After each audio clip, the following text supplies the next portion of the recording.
Now the trumpet summons us again, not as a call to bear arms, though arms we need, not as a call to battle, though in battle we are, but a call to bear the burden of a long twilight struggle, year in and year out, rejoicing in hope, patient in tribulation, a struggle against the common enemies of man, tyranny, poverty, disease, and war itself.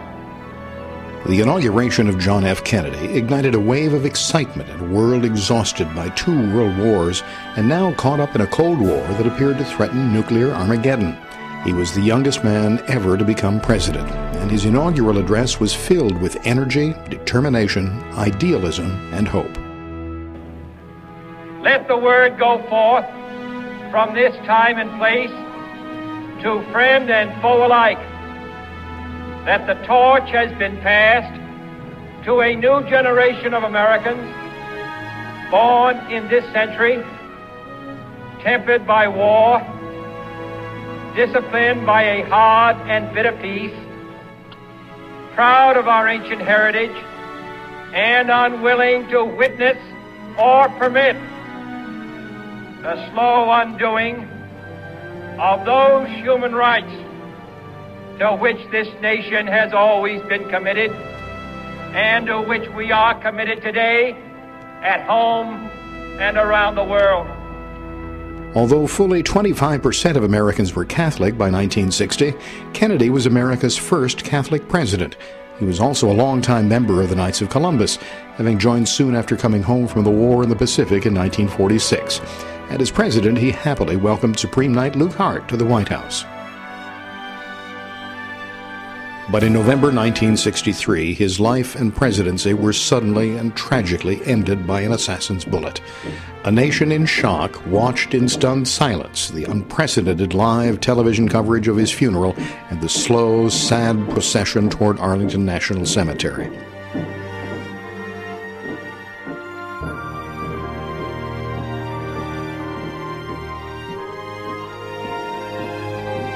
There he was laid to rest on a hill topped by Arlington House, with a classic view of the Lincoln Memorial to the east. Among the items buried with him was a silver rosary. Next to his grave, an eternal flame was lit, a continuing reminder of the ideals for which he had given such a clarion call as he assumed the presidency.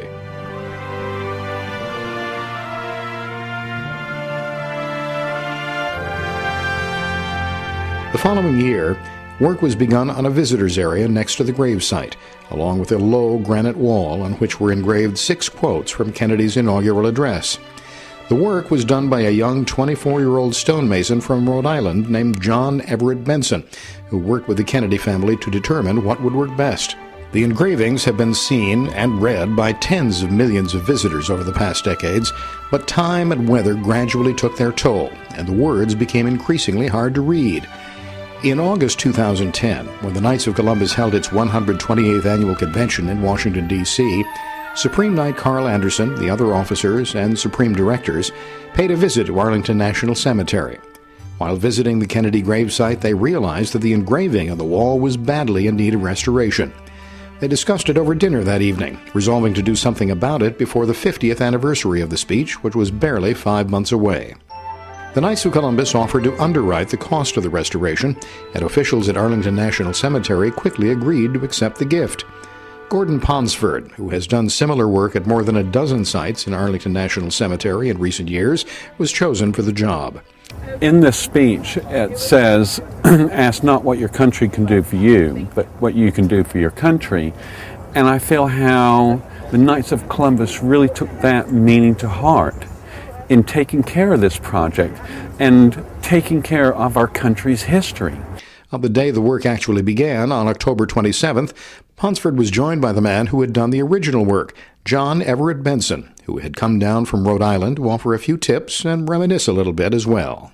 Jacqueline Kennedy was very involved. She initially wanted the entire inaugural address carved. We did a series of samples. Usually in the stone business, a sample is a piece of stone like this. Well, we made these huge samples that were as big as this and about 5 feet wide, and we carved one that had letters the size it would require to take the whole inaugural address. Of course, she took one look and realized nobody would ever read it. And then she, with the help of the architect Jack Warneke and with Ted Sorensen, who wrote a lot of the speech, picked these particular quotes. And I put my oar in when I felt I needed to. My contribution was largely in the way they were broken up into lines. I insisted that the short paragraphs of prose had a nice shape to fit in this interesting and complicated shape of the masonry blocks of the wall. The first thing we always do on every single project is you research it. You research it for materials used on it, materials that it's made of, who carved it, and all the information you can. Since most monuments that we restore are over 100 years old, we never talk to the sculptor or stone carver. They've joined the company of who they did the inscription for. And so for us to find John Benson was an absolute treasure. See, but what you really need to do is you need to palette that edge out. Right. On the edge of the jar. We used to use a jar.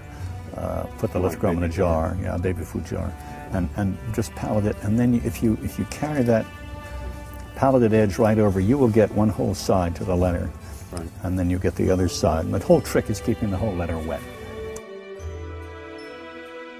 Well, I'm very, very pleased to realize that somebody is willing to step up to the plate and take care of this, because it needed doing. As I said to Gordon, the initial plan was that the stain would be redone every 10 or 15 years, just like painting a house.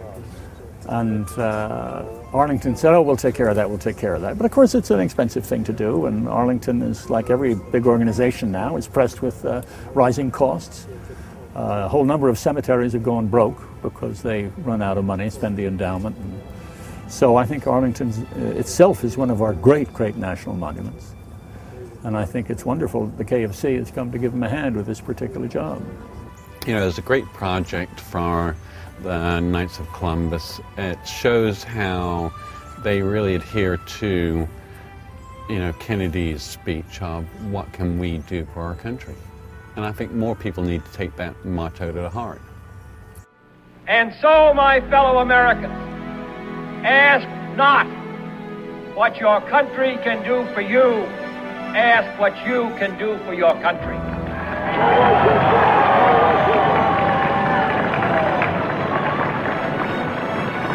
My fellow citizens of the world, ask not what America will do for you, but what together we can do for the freedom of man. Gordon Ponsford finished the restoration of the engravings in less than a week, helped along by a few days of unseasonably warm weather and an absence of rain.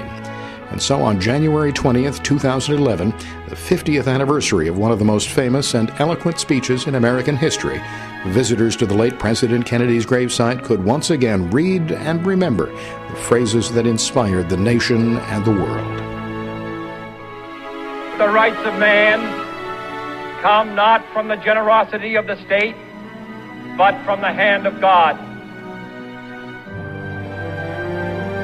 With a good conscience, our only sure reward, with history the final judge of our deeds, let us go forth to lead the land we love, asking His blessing and His help, but knowing that here on earth, God's work must truly be our own.